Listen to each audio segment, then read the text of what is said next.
Hello friends, आप सभी का बहुत बहुत स्वागत है हमारे चैनल एचपी नॉलेज फॉर में। दोस्तों, जीडीएस ग्रामीण डाक सेवक में जितने भी अभ्यर्थियों ने फॉर्म फिलअप किए हैं उन सभी के लिए खुशखबरी आ चुका है। यानी कि यह वीडियो आप सभी के लिए बहुत ही ज़्यादा इंपॉर्टेंट होने वाला है। जीडीएस में फॉर्म भरने का जो डेट था वह लगभग खत्म हो चुका है। अब सभी के मन में एक क्वेश्चन जरूर आ रहा होगा कि इसमें टोटल फॉर्म कितना फिलअप हुआ है, कुल कितना आवेदन आया हुआ है। तो आज हम जानेंगे जीडीएस इंडिया पोस्ट ऑफिस में टोटल फॉर्म कितना फिलअप हुआ है, कितना आवेदन आ चुका है, साथ ही फर्स्ट लिस्ट कब जारी होगा, पहला मेरिट सूची जो आएगा उसमें कट ऑफ कितना जाएगा। पूरी जानकारी आज हम जानेंगे, क्योंकि आप लोगों को पता ही है तो इसमें रिटर्न एग्जाम नहीं होता है, सिर्फ मेरिट बेस्ड सिलेक्शन होता है। आपने 10वीं में जितने भी नंबर पाए हैं उसी के आधार पे आपका नाम मेरिट लिस्ट में आएगा।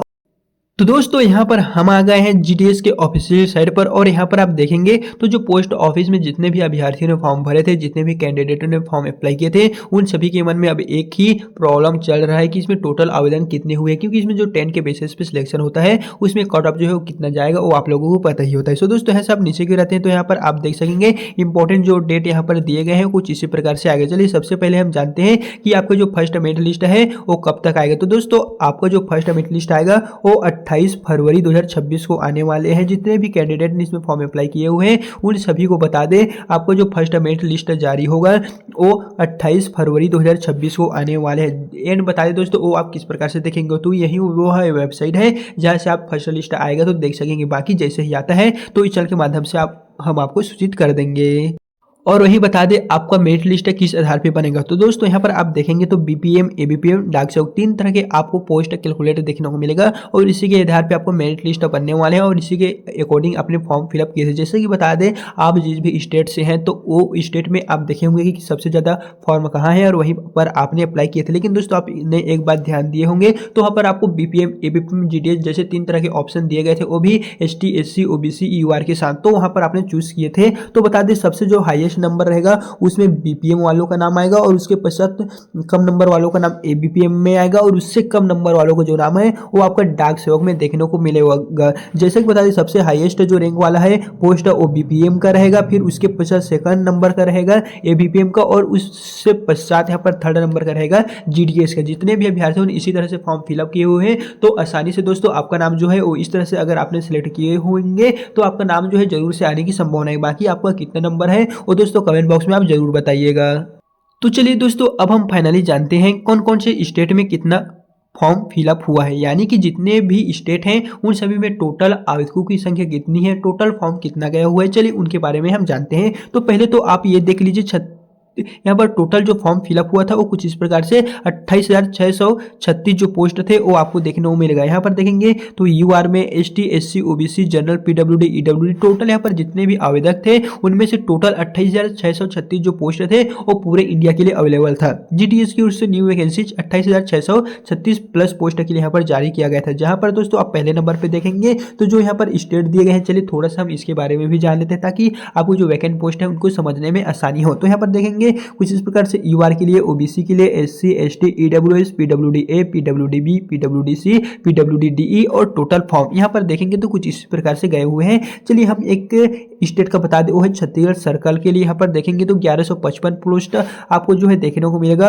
और यहाँ पर दिल्ली में देखेंगे तो दिल्ली में कुछ इस प्रकार से आपको जो पोस्ट है वो 38 पोस्ट देखने को मिलेगा। गुजरात में 1700 प्लस और यहाँ पर प्रॉपर जो अपडेट है वो दोस्तों यहाँ पर आपको देखने को मिलेगा। इस तरह अगर हम देखें तो यहाँ पर ऑल स्टेट लगभग यहाँ पर आपको 33 स्टेट 36 अलग अलग यहाँ पर सर्कल देखने को मिलेगा। यहाँ पर सर्कल दिए गए हैं 36 प्रकार के सर्कल, जिसमें टोटल जो फॉर्म था वो 28,636 पदों के लिए निकला हुआ था। 28,636 जो इसका वैकेंट पोस्ट था। तो चलिए अब हम जानते हैं कि इसमें टोटल आवेदकों की संख्या कितनी है, क्योंकि बता दें दोस्तों इसमें एसटी, एससी और जो वोमेन थे किसी भी कैटेगरी से चाहे तो उनको फॉर्म भरने के लिए भी किसी भी तरह का कोई भी फीस नहीं लगता था, उनके लिए नो फीस था। लेकिन बात करें जनरल और ओबीसी कैटेगरी के मेल के लिए, उन सभी को थोड़ा सा यहाँ पर शुल्क जो है लगभग 100 रुपीज़ का जो शुल्क है वो पे आउट करना पड़ता था।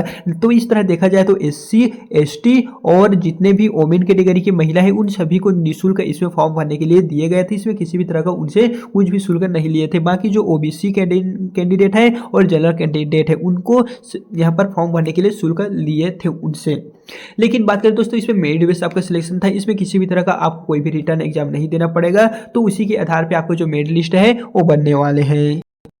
तो चलिए हम आपको सभी का एक एक करके बताते हैं। तो पहले नंबर पे दोस्तों देख लीजिए 2025 में इंडिया पोस्ट ऑफिस के तहत 2025 में आधारिक तौर पर ऑनलाइन आवेदन जो था वो 21,413 पदों के लिए मंगाया गया था। हालांकि 2026 में अभी जो है 28,636 पदों के लिए मंगाए गए हैं, लेकिन यहाँ पर जो 2025 में 21,413 थे, जिसमें लगभग देखें तो 25 से लेकर 27 लाख आवेदन जो है वो 2025 की स्थिति में आए हुए थे, जिसमें बहुत सारे स्टूडेंट ने सिर्फ लॉगिन ही किए थे, बाकी स्टूडेंट ने रजिस्ट्रेशन तो किए थे, लेकिन उनके जो फीस पेमेंट है वो पूरी तरीके से नहीं हो पाया था, जिसके कारण उनका जो फॉर्म था वो रिजेक्ट हो गए थे।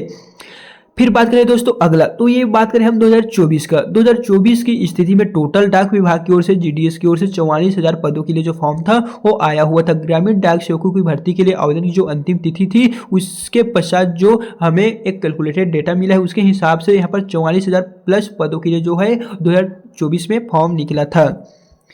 जहाँ पर दोस्तों देखेंगे तो 44,428 पदों के लिए जो डेट था वो निर्धारित की गई थी, और बाकी यहाँ पर बीपीएम, एबीपीएम, जीडीएस जैसे बहुत सारे जो पोस्ट है वो आपको देखने को मिलेगा। और ये जो है 15 जुलाई से 5 अगस्त तक जो आवेदन थे वो स्वीकार किए जाएंगे। हालांकि विभाग की ओर से इसको लेकर कुछ भी ऑफिशियल नोटिफिकेशन नहीं जारी किया गया था कि इसमें करीबन इसी तरह के जो डेट थे संभावित है। दोस्तों बता दें कुल आवेदनों की संख्या 44,228 था, लेकिन उसमें से जब पहली मेरिट लिस्ट जारी हुआ तो मात्र 22,000 कैंडिडेटों का नाम था और डॉक्यूमेंट वेरिफिकेशन के लिए आया। यानी कि बता दें अभी छत्तीसगढ़ में 28,636 पदों के लिए जो फॉर्म निकला हुआ है उसमें दोस्तों करीबन आधा आया, करीबन 14,000 अभ्यर्थियों का नाम ही मात्र आएगा पहले लिस्ट में डॉक्यूमेंट वेरिफिकेशन के लिए। जैसे कि यहाँ पर 44,000 था तो उसका आधा 22,000 आया। उसी तरह 28,000 का दोस्तों हम देखें तो करीबन 13 या 14,000 अभ्यर्थियों का नाम ही फर्स्ट लिस्ट में आएगा, जिनका जो नंबर है वो हाईएस्ट होगा, मात्र उन्हीं का नाम फर्स्ट लिस्ट में आएगा डॉक्यूमेंट वेरिफिकेशन के लिए। उसके पश्चात जिन जिन भी अभ्यर्थियों ने दूसरे राज्य में फॉर्म अप्लाई किया है या फिर बहुत दूर दूर फॉर्म अप्लाई किए हैं, अगर वे डॉक्यूमेंट वेरिफिकेशन डीवी के लिए नहीं जाते तो उनका जो पोस्ट है वो खाली रहेगा। उस स्थिति में फिर से आपको दूसरा मेरिट लिस्ट भी जारी किया जाएगा, क्योंकि इसमें जो है वो 10वीं के आधार पे सिलेक्शन होता है। इसमें किसी भी तरह का आपको कोई भी रिटर्न एग्जाम देना नहीं पड़ेगा। साथ ही यहाँ पर नीचे की ओर आएंगे तो दोस्तों प्रॉपर जो अपडेट है वहां पर दिए गए हैं। तो दोस्तों 2026 में टोटल 28,636 पोस्ट निकला हुआ है। तो आपको जो फर्स्ट मेरिट लिस्ट 28 फरवरी को जारी होगा उसमें मात्र 12 अभ्यर्थियों का नाम ही फर्स्ट मेरिट लिस्ट में आएगा। उसके पश्चात बाकी और जो बचे रहेंगे उनका जो नाम है वो नेक्स्ट दूसरा मेरिट लिस्ट में जारी होगा, क्योंकि पहले देखा जाएगा कि 12,000 में से कितने अभ्यर्थी डॉक्यूमेंट वेरिफिकेशन के लिए आते हैं, जिसमें से मात्र 8 या 9,000 ऐसे कैंडिडेट होंगे जो डॉक्यूमेंट वेरिफिकेशन के लिए आएंगे। बाकी जो भी पोस्ट रहेगा उसको द्वितीय मेरिट लिस्ट के लिए जारी किया जाएगा। एंड द्वितीय मेरिट लिस्ट, तृतीय मेरिट लिस्ट, चतुर्थ मेरिट लिस्ट, प्रॉपर जो डेट शेड्यूल है वो दोस्तों हमारे पास अवेलेबल है। अगर आपको चाहिए तो बता दीजिए, हम आपको उसका रिप्लाई जो है कमेंट बॉक्स में बता देंगे, या फिर टेलीग्राम व्हाट्सएप के माध्यम से जो प्रॉपर लिस्ट है वो आपको दे देंगे। सो देखेंगे तो कुछ इस प्रकार से एक डिवीजन का हमने ओपन कर ली है। तो यहाँ पर आप देखेंगे तो कुछ इस प्रकार से जो आपका कट ऑफ है वो जाएगा, क्योंकि यहाँ पर आप देखेंगे तो यहाँ पर देखेंगे आपका जो पोस्ट है दोस्तों 95 में भी आ जाएगा और 73 में भी आ जाएगा। कुछ कुछ यहाँ पर स्टूडेंट का जो नंबर है वो 95 में आ रहा है, 73 में आ रहा है, और नीचे की ओर आते हैं तो यहाँ पर आपको और जो कम नंबर है वो भी देखने को मिलेगा। जैसे कि यहाँ पर देख लीजिए एक स्टूडेंट का नाम 70 नंबर में भी आ गया है, और बाकी नीचे की ओर आते हैं तो यहाँ पर प्रॉपर जो अपडेट है दोस्तों इस PDF के माध्यम से आपको देखने को मिलेगा कि जैसा कि यहाँ पर जो नंबर है वो 78 में भी आया। ऐसा क्योंकि वे जो पोस्ट प्रेफरेंस है उन्होंने सही तरीके से फिलअप किया है। अगर आपने सही तरीके से फिलअप किए होंगे तो भी दोस्तों आपको जो नंबर है वो आ सकता है। बाकी आपका कितना नंबर है 10 में वो आप हमें जरूर बताइए। तो दोस्तों आज की इस वीडियो में बस इतना ही। अगर आपको इससे रिलेटेड किसी भी तरह का कोई भी प्रॉब्लम है या फिर अगर आप इसी तरह के नवीन अपडेट पाना चाहते हैं तो चैनल को सब्सक्राइब करके रख लीजिए, क्योंकि जैसे ही मेरिट लिस्ट जारी होगा तो इस चैनल के माध्यम से आपको प्रॉपर टाइम टू टाइम हम आपको अपडेट दे देंगे। सो दोस्तों अगर वीडियो पसंद आए तो वीडियो को लाइक कीजिए। तो चलिए फिर मिलते हैं नेक्स्ट वीडियो के साथ।